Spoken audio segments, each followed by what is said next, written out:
Hi, I'm Rashanah Baldwin, a journalist, a Chicagoan, and a millennial bringing light to everyday stories that matter.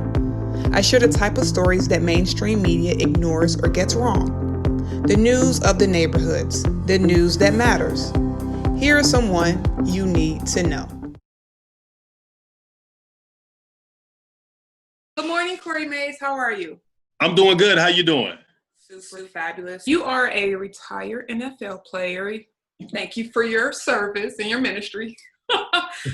And now you're doing a lot of work with different businesses that you've invested in. Yes. Talk more Yes. about that and how have they been impacted? Well, it's really been hard for a lot of businesses across the board, especially mine. It hasn't been exempt. For a lot of businesses, we're face to face, or we're product service based or supply chain, and with people not being able to go to retail, or people not having events, or whatever the case may be, or projects not going through, it really halts a lot of things. So you have to make sure that that you make changes and you're flexible in your business.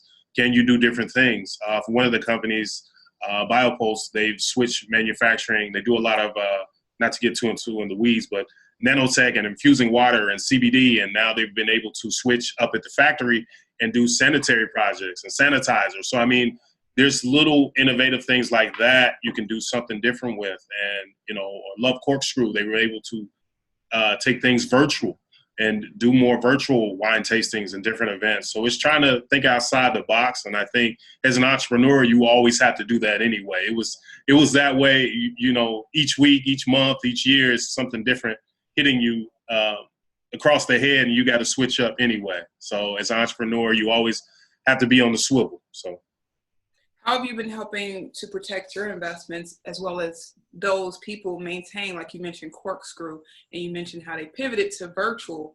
Were you behind in giving them suggestions and strategies and tips? I think for a lot of the companies, they have incredible founders. Rashanah Lampley is an incredible genius of what she does. So, but a lot of things you can suggest. Obviously, suggestions come, but she's just so creative in what she does.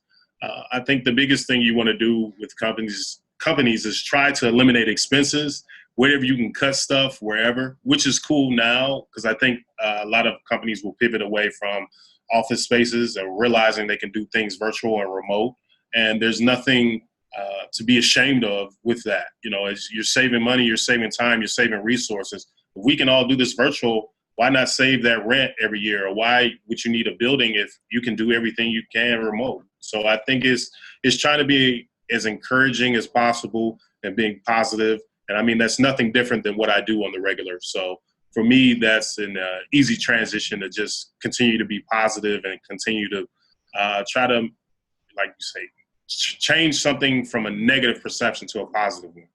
What is their morale like? Are they nervous? Are they scared? Are they worried? Because some businesses cannot necessarily pivot or don't have the mindset to pivot and may not come back from this. Yeah, it's scary. It's scary. A lot of people's livelihoods, a lot of money, a lot of investments are tied up right now, and people are scared and people are fearful of what the next step is. And, people want to get the economy open back up, but we don't know what's going to happen with people crowding back out into each other. So there's a real fear. There's genuine stress going around. People want to make sure their bills are paid. People want to make sure their payroll is still coming every week. So those are the things that keep you up at night. And you try to make sure that you are in tune because your perception and your reality is not someone else's. So you have to be sensitive to everybody that works with you or works for you, and make sure that you understand what they're going through and having personal one-on-one conversations and figuring out what's going on with people. And it's still hard because there's so many people to sit down and have one-on-ones because they have their schedules, and people are home with kids and homeschooling. Like it's madness right now. So I think for a lot of people, this is good. For a lot of people, this is not so good. So, just trying to keep morale up and continue to pump positivity into everyone's ear as much as possible. Are you being called on more now because you are an angel investor? Are people now reaching out to you more than ever saying, can you help me out? Can you help me out? Yeah, it's been crazy. Emails, phone calls out of the blue from different people, and of course, companies that I'm already have an interest in. But the thing is to have a plan moving forward, because you could, give capital, you could give money, and then, it's gone in another month or two because some other problems come up. So I think now, like I said, is trying to cut whatever cost you can. And for certain things right now, there isn't a cost because of events being shut down or this, that, and the other, or things being delayed. So yeah, it's been rough, and having to make those hard choices of what to invest back in and what not, and having to say no. That's not really easy at all. Making those real tough adult decisions in business, and this is what comes with it. It's a part of the nature, unfortunately. Adult decisions as a millennial? What just popped into my head is recession-proof businesses. Like, is that a hard conversation to say to someone, I'm going to only go forward and invest in recession-proof businesses? Yeah, but I think, what is a recession-proof business until it pops up, right? So a lot of times you didn't know. Like, people have ragged on people working in retail and working in grocery stores or working in fast food or restaurants. People continuously, always say, well, get a better job or get an education or, whatever the case may be. Just so much negativity. And then when it comes down to it, you realize, oh, you need food and water every day, or you need this, or you need these essential things to run your society. And I think for a lot of people, they take so much for granted. Not even a lot of people, mostly everybody, every one of us. Like, we don't grow our own food, and people don't realize the intricacy of something being grown on a farm and how it gets to the grocery store and the supply chain and all the people in between that it takes for that to happen. So it's very difficult to build a recession-proof business, because you just don't know what's going to be needed and how you'll be able to provide that when the time comes. It seems like technology in itself is now going to be like a utility. Like every business is finding their way online some way, somehow. I feel like at some point Facebook is going to charge. So that may be like one of the biggest things, is learn how to work your business online. Yeah, I think people should be thinking about going virtual if you haven't already done that. Right now, I think of digital as your resume, right? You're putting a footprint out there, and a lot of times I honestly don't take advantage of my own social media as much as possible. Like, I put stuff here and there because I've been focusing on this, that, and the other. This is a time now to really come back and focus now and say, look, you need to make sure that you're putting these channels together. But I think also ownership of your own content, because if Twitter shuts down, or Facebook or Instagram or all these, Snapchat, whatever, TikTok, if these platforms shut down, so goes your content. So you need to make sure that you have your own website, whatever the case may be, and have ownership of that. But building something digital for yourself and your own branding of moving forward, I think, like, this is the future that we've been in, and this is now more apparent than ever of how you going to be able to get to know people from afar now. Absolutely, it goes back to all of those long distance overseas calls. Let's talk football. You play football. Can you imagine playing football now, or even in the season now, or a part of the league? What has the morale been like? It's been really shaky, and people are excited about the upcoming season.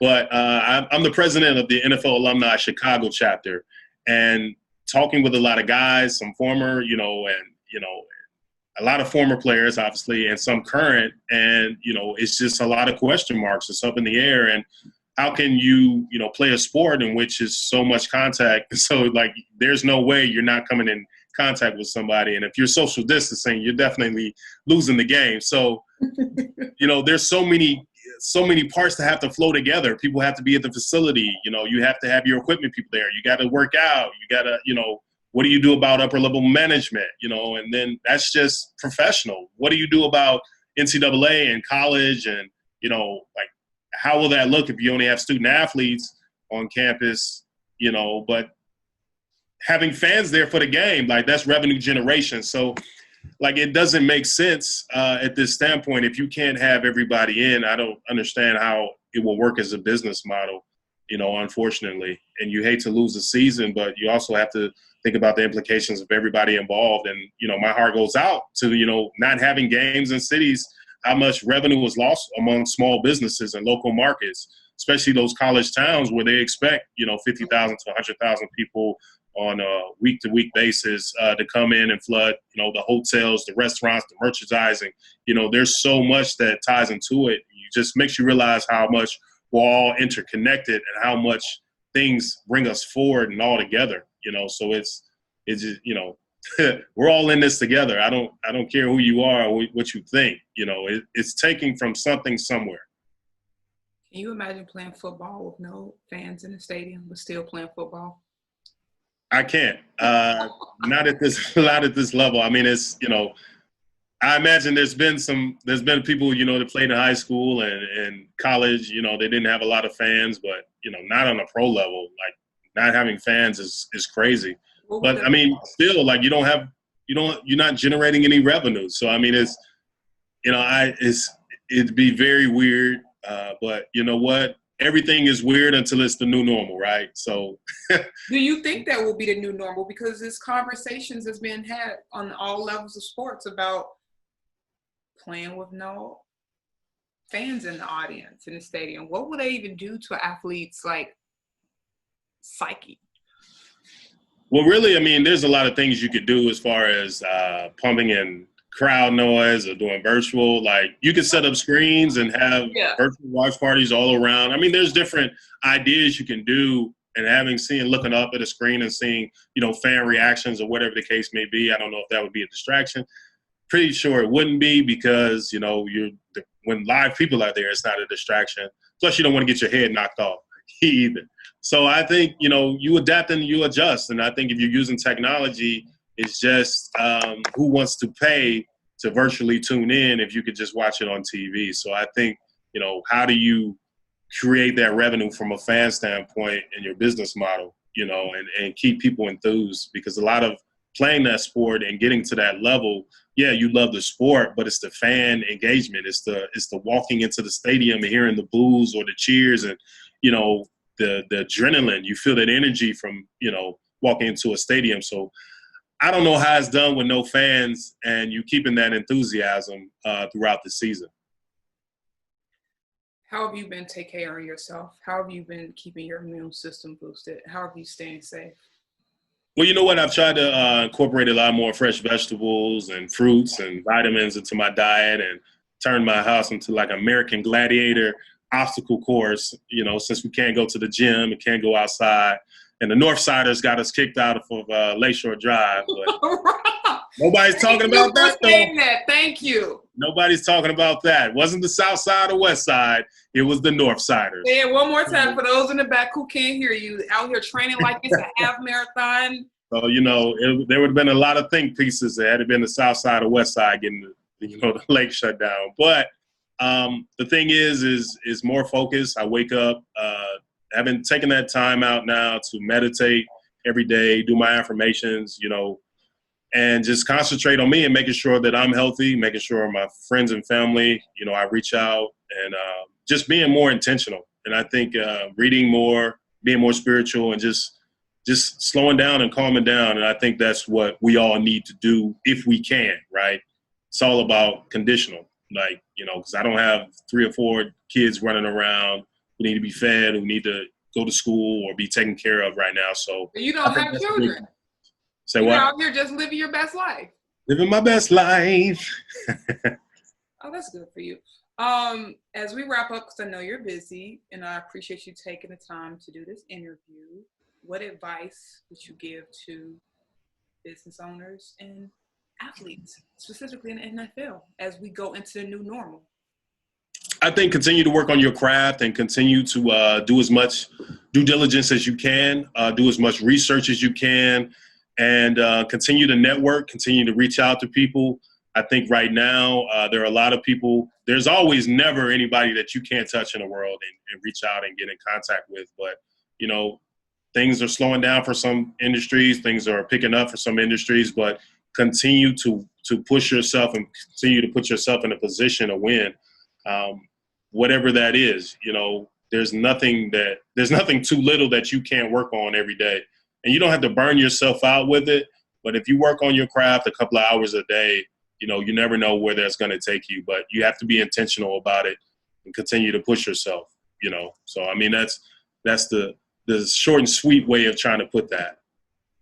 Or they can go to fantasy football for NFL athletes. Whatever it takes. Okay. I'm just taking your advice in the background, and I'm just going to work hard. Work hard. That's what I've been trying to do as well. Shelter in place and not going crazy. Well, you know what? You're after 5. Yeah, it's great. Yeah, it's about after 2 months at this point. Definitely tell that you have not been sneaking out to your barber or going to. No, there's been a lot of social distancing, but I look forward to the day I can get a crisp lining. I can shine once again. Thank you, Corey Mays. I appreciate it. I'll let you go. Have a great day. And God bless your football angel investor ministry. Thank you. Thank you for creating platforms to talk to people and keep people informed about what's going on. You're always someone who I always watch. I know what's going on in Inglewood. I know what's going on around the city. And as we continue to work for, we'll continue to create something more. I know there's more energies, more synergy over the next however long years we all have to create projects that are going to be something very helpful for our communities. So, thank you.